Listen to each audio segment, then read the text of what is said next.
Konting sakripisyo lang naman sila kumpara sa makukuha mo.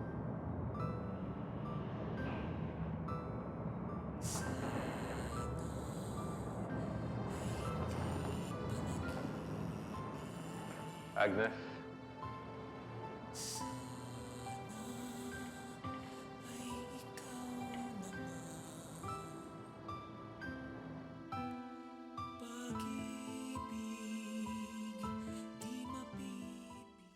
Ano na naman ang ginagawa mo dito?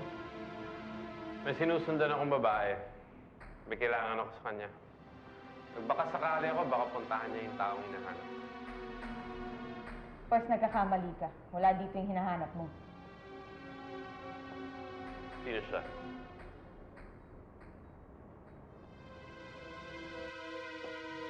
Papa,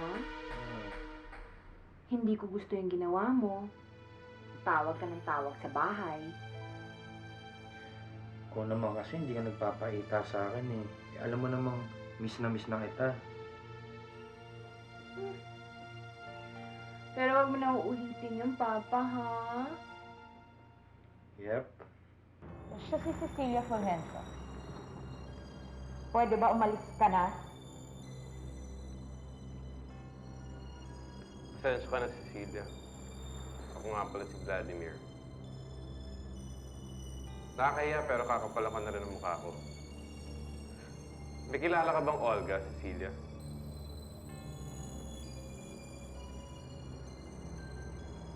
Wala. Wala akong kilalang Olga.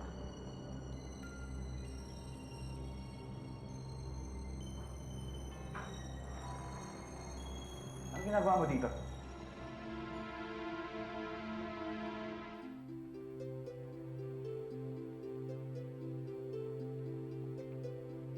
Sarap! Happy New Year! Naku! Bakit kasi hindi ka pa dito mag-medya noche? Ay, naku, wag na ho, Aling Mariana. Baka kurutin pa ako ng nanay ko. Ang dami niyong handa, pang mayaman! Alam mo bang lahat ng hinanda ko, mga paborito ni Cecilia? Akala ko kasi dito siya mag-New Year. Hindi pala. Hindi ho ba kayo pupuntang ospital? Wag na. Tama naman sila eh. Dapat hindi ako nagpupunta roon dahil baka mahawa lang si Cecilia sa sakit ko. Hay, naku, Aling Mariana, wag na kayo mag-alala. Dahil alam ko, sigurado ako, feeling ko, malakas ang kutob ko, mga vibrations, na next year magkakasama na tayong lahat. Kaya kumain na tayo. Ay, uuwi pala ako. Pwede ho bang magbalot? Dalahan mo na rin ang nanay mo. Naku, tama-tama. Ang daming handa. Carlos, Miguel, tulungan mo ako. Paalisin mo na sila. Bakit pa balik ng balik ka dito, Consuelo? At nagsama ka pa? Di ba ikaw yung gawang muntik na nakabangga sa sakyan? Anong kailangan ko, Cecilia?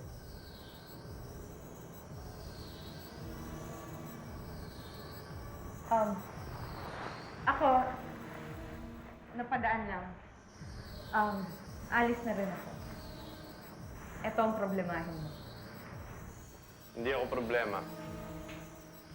Pintahan ko si Agnes. At hindi ako gago. Pasensya ka na.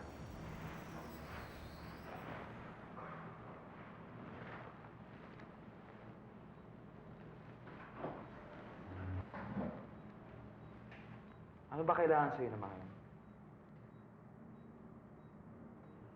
Sino yung lalaking yun? Hindi ko siya kilala. Carlos Miguel, gawa mo na ng paraan. Umalis na tayo dito. Para hindi na ako naiistorbo ng kung sino-sino. Ayoko na dito.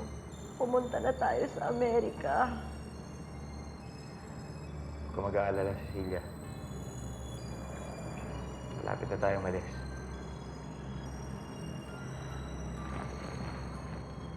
Konting tiis na lang, ha? Konting tiis na lang. lalayo na lang tayo sa lahat ng gulo dito.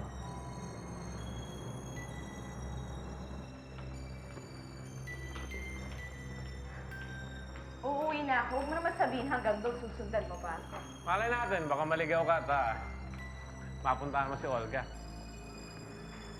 Alam mo, kahit sundan mo ako ng sundan, hindi mo makikita yung hinahanap mo. Gagawin ko yun. Susundan ka ng susundan hanggang mainis ka at ilabas mo si Olga. Alam mo, Vladimir, hindi ako maiinis. Lalong-lalo na, wala kang Olga makikita.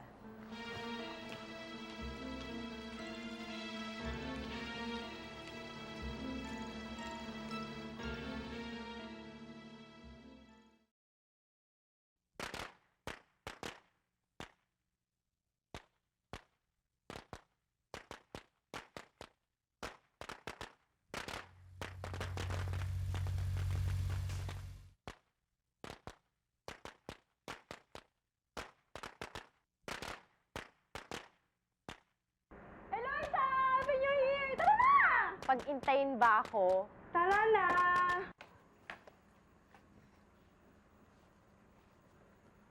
Eloisa? Saan ka pupunta? Sa bahay ng kaklase ko, doon ako magbabagong taon. Eloisa! Naghanda ako! Hindi kainin niyo mag-isa. Eloisa! Fiona! Let's go!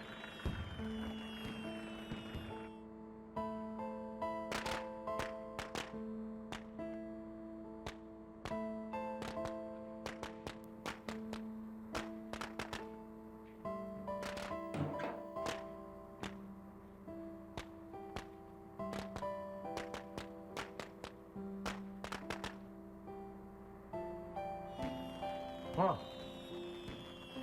Oh. May ba umalis ka sa harapan ko, ha? Bagong taon. Pagmumukha mo na nung makikita ko. Eh, simuha ito.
Bagong taon na bagong taon. Naiiwan ako mag-isa dito.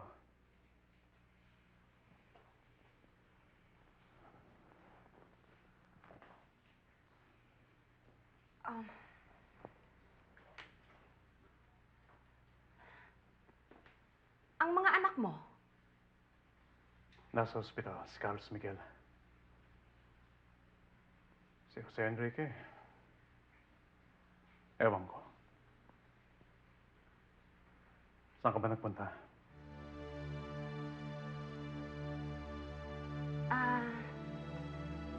Nakipag-party sa mga kaibigan ko. Tumawag si Jonah dito. Hinahanap ka. Sinong kaibigan ang kasama mo?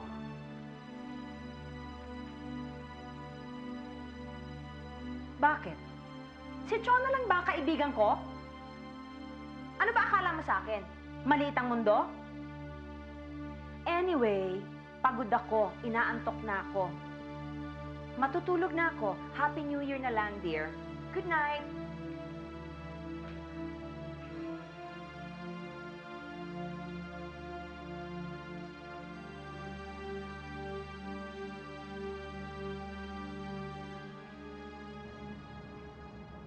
Happy New Year, Cecilia.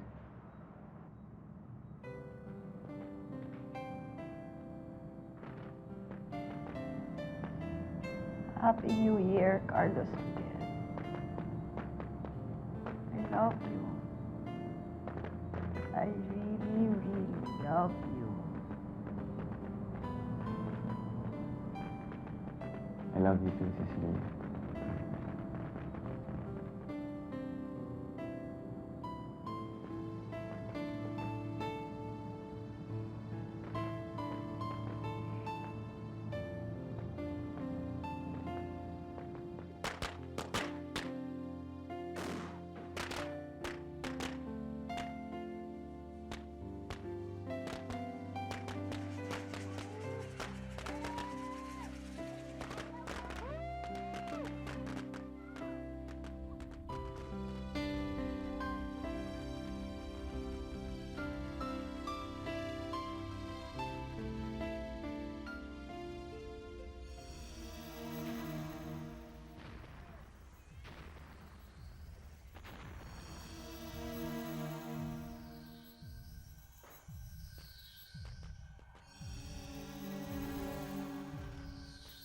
Ano?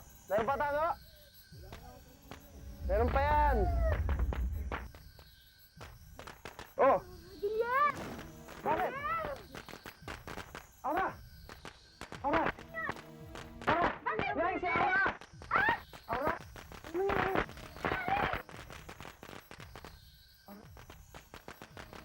Siguro, natakot siya sa putukan kanina. Sus, para naman pala yung aso. Konting putok lang eh, natutumba na. Tracing pwede ba? Eh, alika muna. Sa labas tayo. Dali.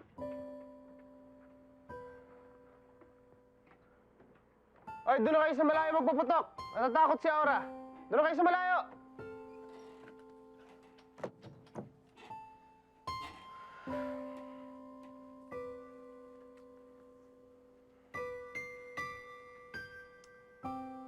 Kawawa ka naman.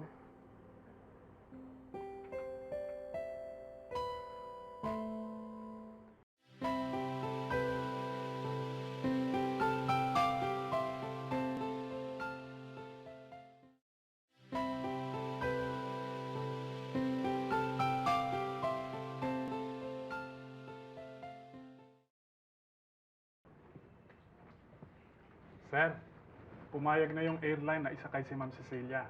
Nakaalato yung buong business section para sa inyo. At nakaschedule na rin kayong umalis sa susunod na linggo. Okay, Jake. Tsaka pakiasikaso na rin yung visa namin ni Cecilia. Kung wala pa rin talaga, kulitin mo na lang si Daddy. Kasi dami-dami ba naman ang politikong kakilala nun? Imposibleng hindi kami matulungan nun. Yes, sir. Sige. Sir, paano? Mauna na wata. Sige, Jake.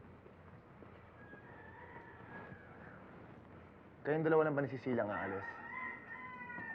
Akala ko ba sasama si Eloisa?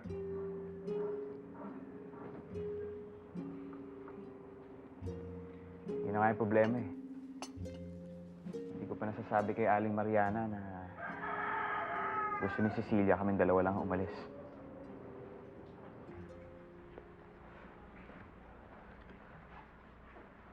May kailangan ka raw sa akin.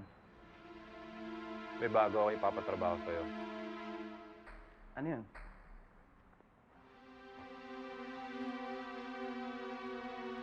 Gusto kong malaman kung sino si Cecilia Fulgencio at kung kaano-ano niya si Agnes Consuelo Villavicer.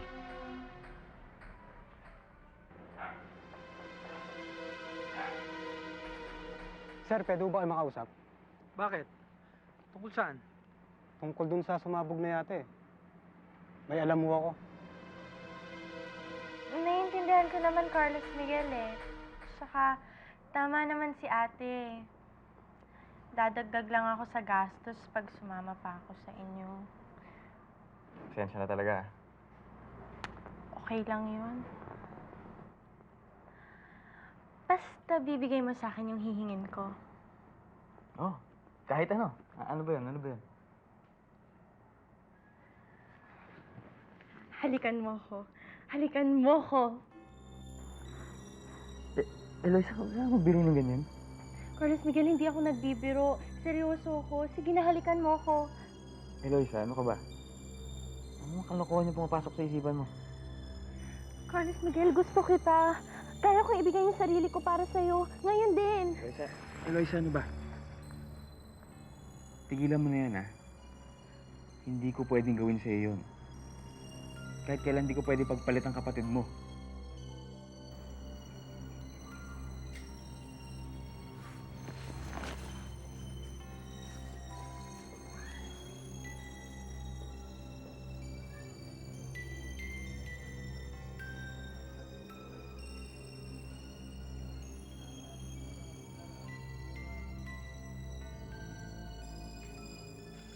Ayon sa napagtanungan ko, biktima raw yung Cecilia sa pagsabog ng yate ng mga Altamonte. Oo nga. Nabalitaan ko nga yun sa TV. Kung ganon, yung nakita nating Cecilia sa ospital, girlfriend ng isang Altamonte. Oo. Ni Carlos Miguel Altamonte, na dating boyfriend ni Olga. Boyfriend ni Olga? Sigurado ka? Oo naman. Dahil minsan na napabalitang ikakasal silang dalawa. Pero hindi yun natuloy. Ang usap-usapan dahil kay Cecilia. Kung ganon, bakit dinadalaw ni Agnes si Cecilia na alam niyang karibal ng kapatid niya? Anong kailangan niya kay Cecilia? Nasaan si Olga? Magkaibigan daw sila ni Jerry. Nakukonsensya daw siya, kaya niya ako hinanap. Teka, sandali. Sinong Jerry? Siya yung unang witness na lumitaw pero binawi ang mga sinabi niya. Na anong sabi? Nung kaibigan ng Jerry. Na nagsisinungaling daw si Jerry. Nabayaran lang daw ito, kaya siya bumaliktad. At totoo daw na may 2 babae sa yate bago daw ito sumabog. Maaring si Cecilia ang isa doon. Ay, yung isa. Yung isa, sino yung isa?